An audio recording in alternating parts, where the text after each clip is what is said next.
Today we're going to be hanging out with fiber artist Shana Kohnstamm in her home and her studio space. Shana is a fiber artist who works predominantly in wool. She does both wet and needle felting with wool roving that a lot of times she dyes herself in her own backyard. She creates a variety of things with wool, from jewelry to sculptural pieces to even light fixtures for her home. Today she's going to be sharing with us how to use wet felting to create a really cool headband and a bead. I'm excited to hang out with Shana today, so let's get started. Hi, my name is Shana Kohnstamm and I am a fiber artist. Hope you enjoy what we make. Before we begin, let's talk about what supplies we're using. First up is a boot tray from the hardware store. That'll keep and capture all of the water. Next up is a shelf liner with a ribbed texture. You'll also want a small bowl that will hold both hot water and soap. Speaking of soap, Shana makes her own, and I'll provide the recipe shortly. You could also use dish soap, but her homemade soap is a lot gentler on her hands. Bamboo mats are great, and a variety of sizes is also awesome. And of course, most importantly, wool roving. The wool roving that Shana uses has been dyed by herself in her backyard, but you can buy roving in a variety of colors. You'll also need a tea kettle with boiling water. Yeah, so this is my original, and it's about 11 inches long twice, about 22 inches. And I think what I'm going to do, instead of measuring out, is just mark this here, and I'm going to make it a little bit longer. So what's going to happen is, usually when you wet felt, the wool is going to shrink in. It doesn't actually shrink, but what's happening is you're taking the air out, and so it's a controlled sort of seizing up of the fibers. So anytime you do wet felting, whether it's needle felting or wet felting, you're just taking the air out, and you're getting those fibers to mat. Because when we roll this, we're only going to be applying pressure in one direction. We can't really apply it this way without everything moving out of place.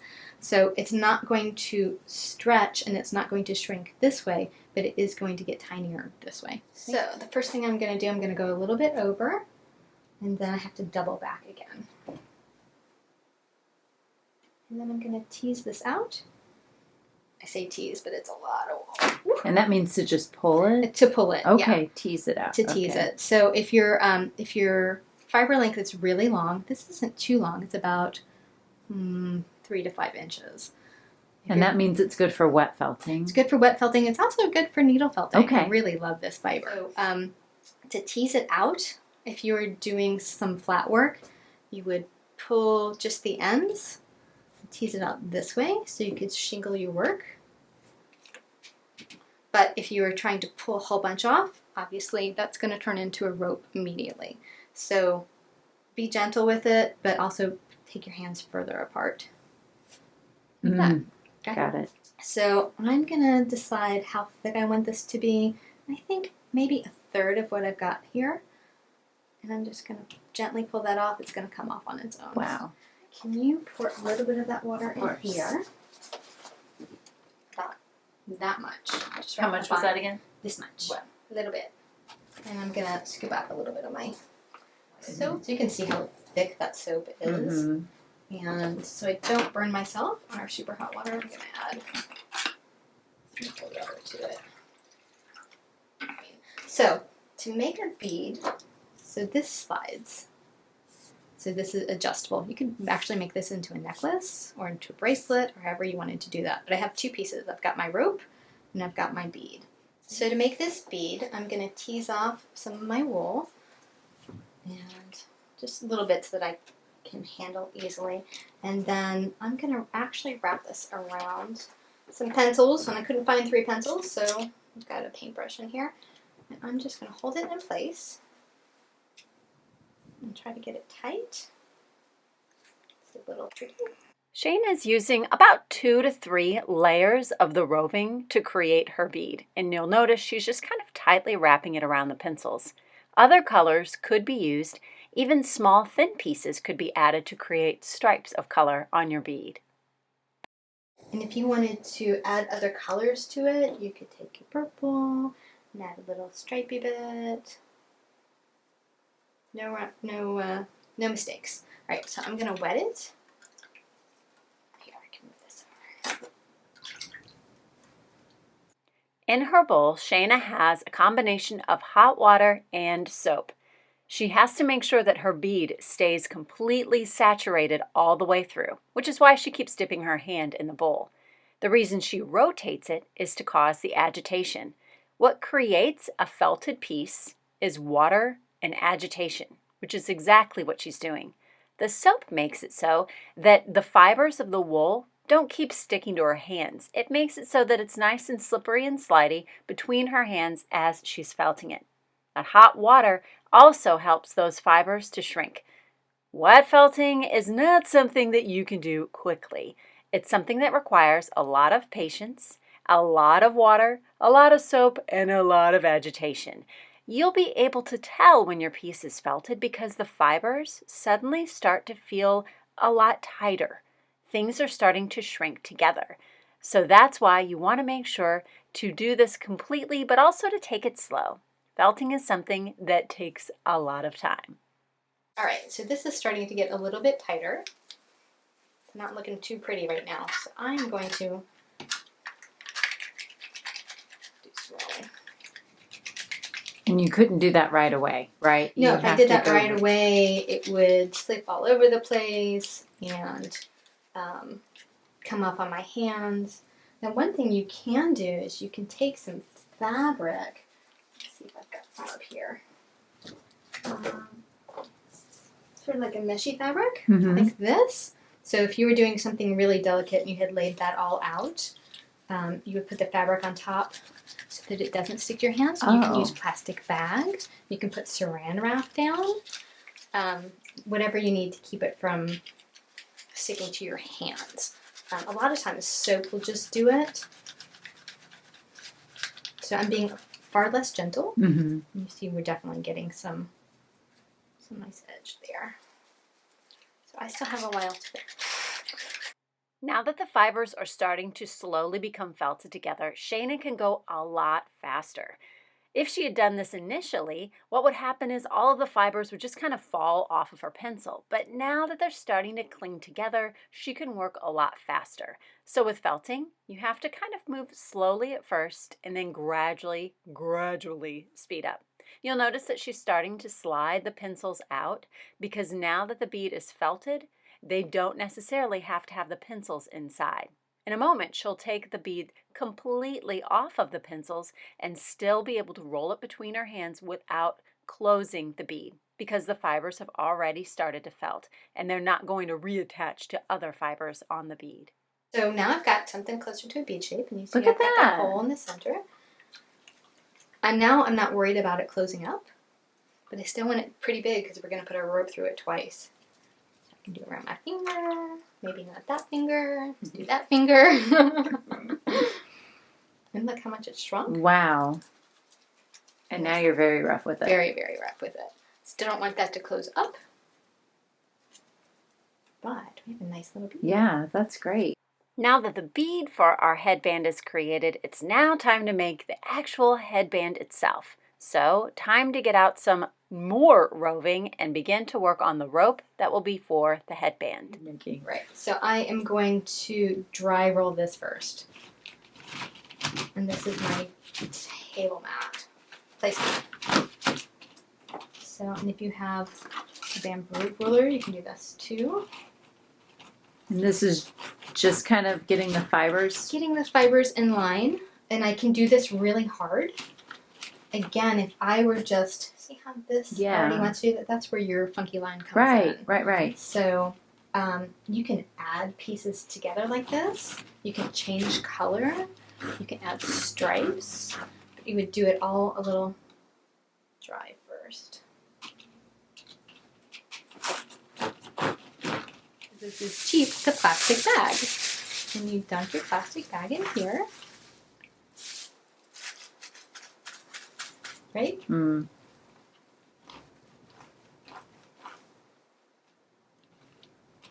So fast. Well, it's still got a ways to go, but I'm going to keep it wet.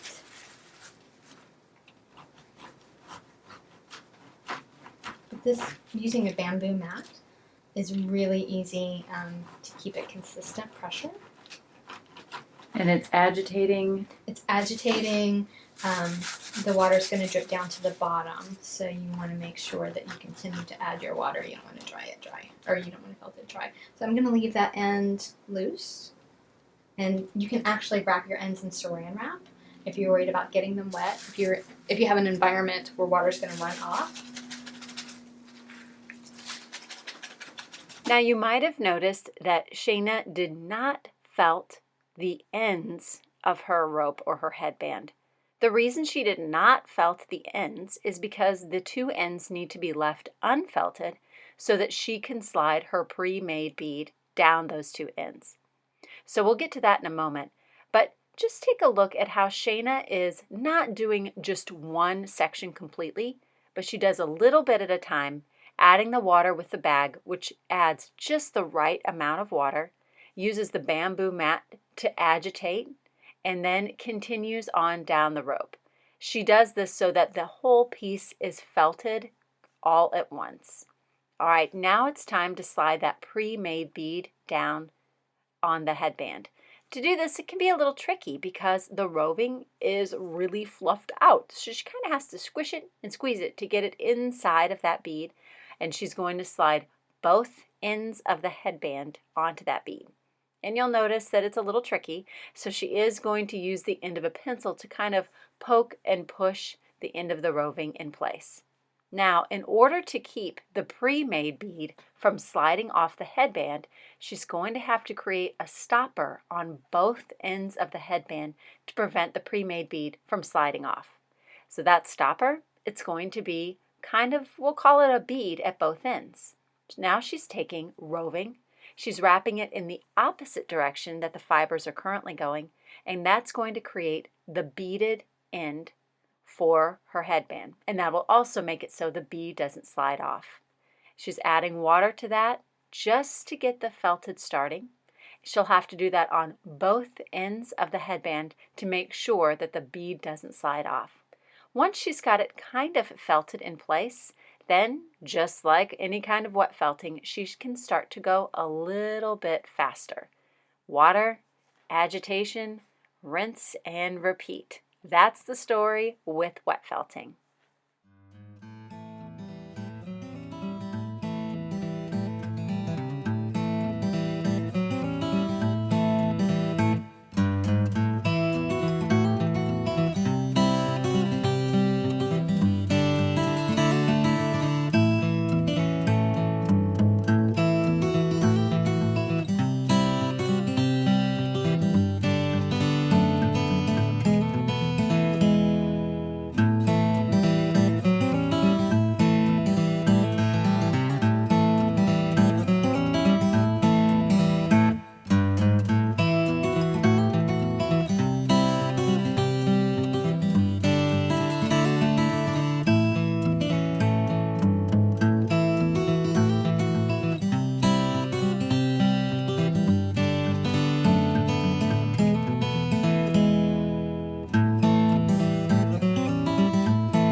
After about 5 minutes, now the piece is pretty well felted, and now Shana can move a lot faster. And you'll notice that she continuously adds water. That soap is really going to make it so that it's easier to roll using both her hands and her mat. And at one point, she can even kind of squish the whole thing together and felt it that way. She doesn't have to worry about the fibers interlocking with each other or getting stuck to each other because now the piece is mostly felted. She's just now going back and making sure that it kind of has a rope texture. When she squeezes it, it shouldn't feel very loose, but it should feel pretty firm and tight. And that's how she knows that her felting is getting closer to being complete. So we've got... Look at that. So now, I kind of want to put the whole thing in here, just make sure it's nice and juicy. That's awesome. Squish it really good. And none of it's going to felt together because it's already It's already felted. felted. Super, Nice super and hot. duper hot. So what I want to do now is rinse it in cold water and then rinse it in hot water and cold water and hot water. I'm going to do that in the sink. And then I will show you how I get the water out. So I'm going to go take it in the sink real quick. All right, so it's been rinsed. Is that a salad spinner? Stop. Usually do this over the sink. Almost dry. I have one of those that I never used, but now I will. Did you come up with that? I hadn't seen anybody else do it, so I can do it right now. Rich, you need to patent it. When I do all the roving, when I'm rinsing the roving out, like all of those, it just barely fits in here. That's 4 ounces. Oh, when you're doing this? When I rinse it out, because just to dry it and get it outside to line dry. Wow. Yeah. So we're gonna towel dry it, and then you can try it on. And there you have it, my wet felted headpiece. It was so much fun hanging out in the home and studio of the fiber artist Shana. I loved seeing her jewelry pieces, her sculptural pieces, most of them made with roving by either needle or wet felting. Shana, thank you so much for allowing me to create with you today.